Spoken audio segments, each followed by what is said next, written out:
Salut! Alors aujourd'hui on va parler du BAFA. Je sais que personne ne me l'a demandé, mais c'est un sujet que je trouve hyper intéressant et il n'y a pas énormément d'informations dessus. Donc si tu veux passer le BAFA et que tu te poses plein de questions, je te laisse regarder la suite. And always hesitating. Kryptonite desires set my heart afire. Pour que ça soit plus pratique pour toi, je vais essayer de sectionner la vidéo en 4 parties.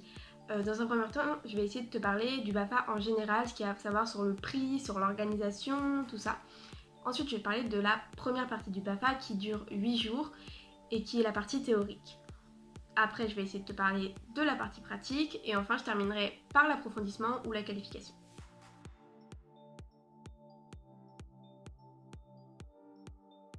Dans un premier temps, ce qu'il faut savoir, c'est que le BAFA, c'est un réel investissement financier. C'est pas du tout donné, et donc si tu veux le passer, il faut réfléchir à l'avance. Je te donne un exemple. La première partie, selon l'organisation que tu choisis et selon si tu veux le faire en internat et en externat, c'est entre 400 et 600 euros sans les aides.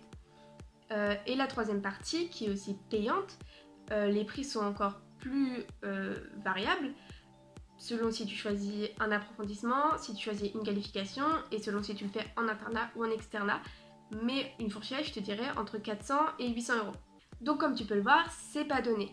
Mais ce que je te conseille de faire, c'est de te renseigner à l'avance parce qu'il existe des aides de la région ou avec la CAF qui vont faire que le prix du BAFA va réduire.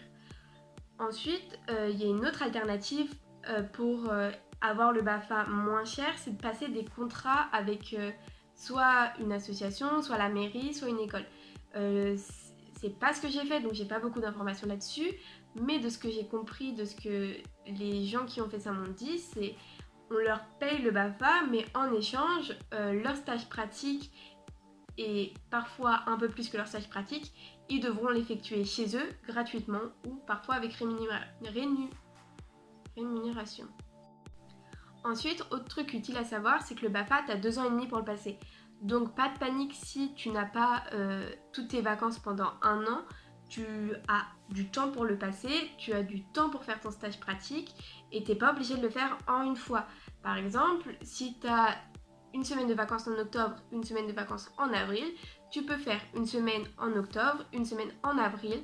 7 plus 7, ça fait 14, tu auras passé ton stage pratique. Troisième truc à savoir, c'est que être timide et passer le BAFA, ce ne sont pas des choses antisociables. Tu peux vouloir passer le BAFA et être timide, il n'y a pas de problème avec ça.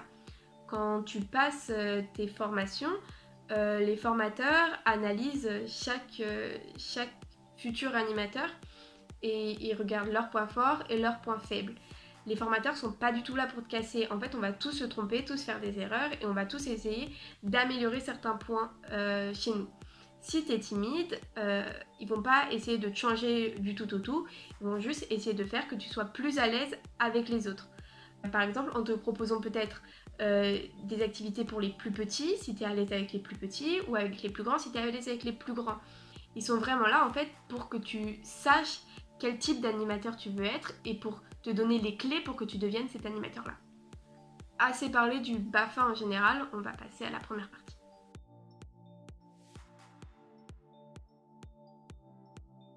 La première partie, que tu veuilles travailler en centre de loisirs ou que tu veuilles faire des colos, c'est la même pour tout le monde.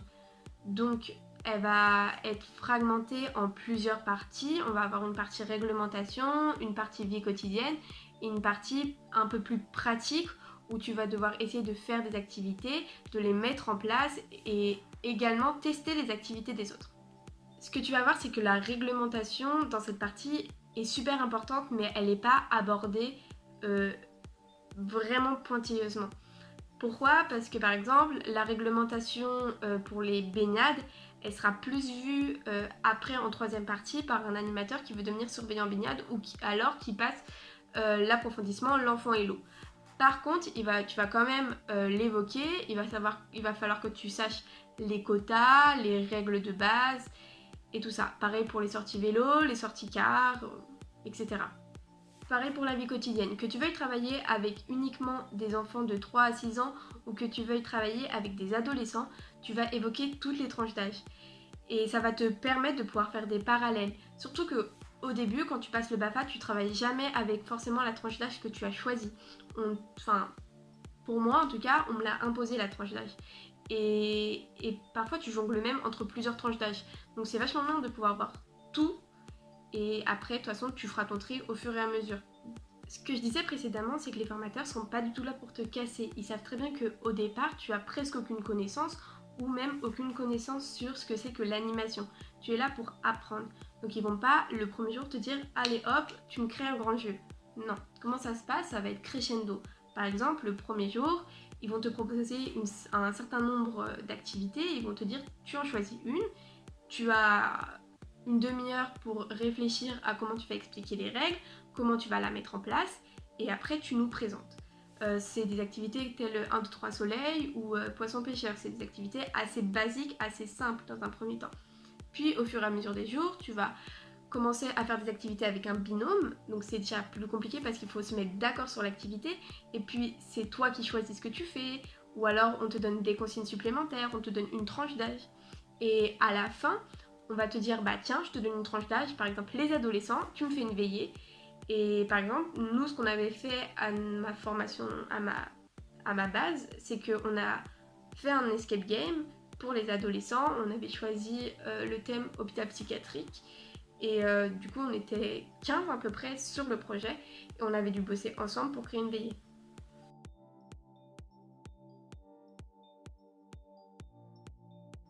La partie pratique, je pense que c'est celle qui stresse le plus parce que c'est celle où tu vas te retrouver devant des enfants. Donc là, tu n'as plus le choix, tu dois endosser ton rôle d'animateur, mais ça ne veut pas dire que tu es un animateur parfait. Dans mon cas, ce qui s'est passé, c'est que je me suis retrouvée seule sur un groupe de 12 enfants. Généralement, tu as un animateur superviseur, si je peux dire, avec toi, qui va te guider et qui va t'aider. Mais même si tu n'as pas d'animateur avec toi, tu as toute une équipe d'animation qui peut t'épauler. Tu as la directrice ou le directeur et tu as les autres animateurs. Faut absolument pas hésiter à leur poser des questions, à leur demander des choses. Eux aussi, ils sont passés par là, ils savent ce que c'est. Dans mon cas, c'était assez pratique parce que j'ai décidé de faire mon stage pratique dans un centre que je connaissais déjà, dans lequel j'allais en colo quand j'étais plus petite. Donc, même si je me suis retrouvée seule, je connaissais déjà les lieux, je connaissais les locaux, je savais à peu près l'organisation d'une journée lambda, même si ça avait un petit peu changé, mais j'avais des repères. En plus de ça, j'avais des animateurs que je connaissais déjà, et j'avais une amie à moi qui passait son stage pratique en même temps. Alors, avantage ou inconvénient d'aller dans un endroit qu'on connaît, il y a les deux. Les avantages, je les ai déjà dit, c'est qu'on connaît, donc on est un peu plus rassuré. Les inconvénients, c'est qu'on connaît. Ce que je veux dire par là, c'est qu'il y a peut-être des enfants qu'on va connaître, des enfants avec qui on est parti en colo. Moi, c'est ce qui m'est arrivé. Donc, dans la colo, c'était 6-17 ans. Donc, j'avais 17 ans et il y avait d'autres ados de 17 ans que je connaissais qui étaient mes amis. Et en plus de ça, il y avait mon frère. Au départ, ça peut être un petit peu compliqué, ça je peux le comprendre si tu pars dans un ACM que tu connais déjà, mais c'est pour ça que tu as l'équipe d'animation à côté qui est là pour t'épauler. Si jamais tu as un problème, tu peux en parler à la directrice, aux autres animateurs. En fait, c'est le but d'une équipe. Donc si jamais tu as tel problème ou tel problème et que tu peux pas le résoudre tout seul ou que tu ne sais pas comment le résoudre, et ça t'arrivera beaucoup au début, pose des questions, il n'y a pas de problème avec ça. Dernière chose sur la partie pratique, ce que je te conseille, c'est de bien te reposer, même s'il faut beaucoup travailler. Je m'explique, par exemple, moi je me suis couchée très tard tous les soirs. Pour deux raisons, parce que un, je voulais travailler, et parce que deux, j'avais mes amis avec moi, mes amis animateurs. Donc on papotait et on travaillait en même temps. Tous les soirs, je me couchais à 2h, 3h du mat, et le matin, on se levait à 7h, 8h. Moi, c'est un rythme de vie qui me va très bien, mais si jamais toi, ça ne te convient pas et que tu manques de sommeil, faut que tu t'adaptes à ton rythme de vie. L'animation, c'est s'adapter aux besoins des autres, mais aussi s'adapter à ses propres besoins. Tu as des jours de congé, donc pendant tes jours de congé, moi ce que je te conseille de faire, c'est bien te reposer et peut-être t'avancer sur tes animations que tu as prévu de faire. Comme ça, le soir, tu peux peut-être te coucher plus tôt.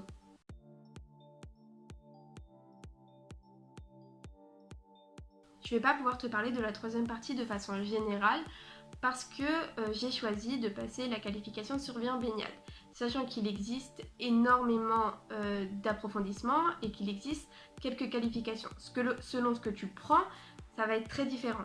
Par contre, je vais pouvoir te parler de comment ça s'est passé pour moi. Ce qui a été un petit peu différent par rapport à la première partie, c'est que j'ai décidé de faire ma troisième partie en internat. Donc je l'ai fait à Laval et je l'ai fait en décembre. J'ai choisi de passer la qualification survie en baignade. Donc ça veut dire que je passais en même temps ma qualification survie en baignade, c'est-à-dire que je pouvais surveiller des enfants dans l'eau et en même temps c'est l'approfondissement, l'enfant et l'eau. Donc c'est un mixte des deux. Ce qui est intéressant à savoir quand tu passes ce genre de formation, c'est que même si tu n'arrives pas à passer ta qualification survie en baignade, tu as toujours une chance d'avoir ton approfondissement, l'enfant et l'eau, et donc de valider ton BAFA. Donc si tu es intéressé par la qualification survie en baignade, mais que tu as peur de ne pas réussir l'épreuve, sache que tu pourras toujours avoir ton approfondissement, l'enfant et l'eau, et ton BAFA par la suite. Du coup, je vais parler vite fait de la qualification survie en baignade, en quoi ça consiste. Donc, la qualification, elle dure 8 jours. En général, les approfondissements durent 6 jours. Qu'est-ce qu'on a fait? Comment ça s'est passé? On avait piscine presque tous les jours. On n'a pas eu piscine ni le mardi ni le jeudi, mais tous les autres jours, on avait piscine. Les horaires étaient flexibles. On pouvait avoir piscine à 8h, à 9h ou à 14h. Donc c'était un peu compliqué à s'organiser, mais ça s'est fait. Quand tu passes une qualification, en tout cas pour la qualification sur un baignade, et je pense que c'est pareil pour toutes les autres, on ne va pas te parler uniquement du sujet de ta qualification. Ça va prendre une grande majorité de la formation, mais ils vont continuer aussi à te former en tant qu'animateur et à rechercher le type d'animateur que tu veux être. Par exemple, le soir du Nouvel An, notre groupe était divisé en deux et un des groupes devait organiser un repas de Nouvel An tandis que l'autre devait organiser une espèce de grand jeu. Et là, on nous a dit, vous n'êtes pas obligés de respecter le thème de l'eau. Donc, on devait faire, nous, un spectacle en même temps qu'un repas et on a choisi de faire une sorte d'histoire avec une grand-mère et un alien. Enfin, c'était très original. Ce que je veux dire par là, c'est que la formation que tu as vue à la base continue. On va encore t'évaluer sur est-ce que tu es capable de vivre en communauté, comment tu t'impliques dans telles activités, et là ça va être beaucoup plus dur et beaucoup plus strict qu'à la base. On estime que tu as déjà des notions de qu'est-ce qu'un animateur. Donc par exemple, nous ce qu'on nous a fait faire, c'est qu'on nous a dit, donc on se connaissait pas, on est arrivé, on nous a dit mettez en place des règles de vie. Et donc un groupe décidait des règles de vie dans telle pièce, un autre dans cette pièce, et un des groupes a décidé qu'une des règles de vie serait être propre. Mais voilà, ce qu'on nous a dit, c'est que être propre, qu'est-ce que c'est?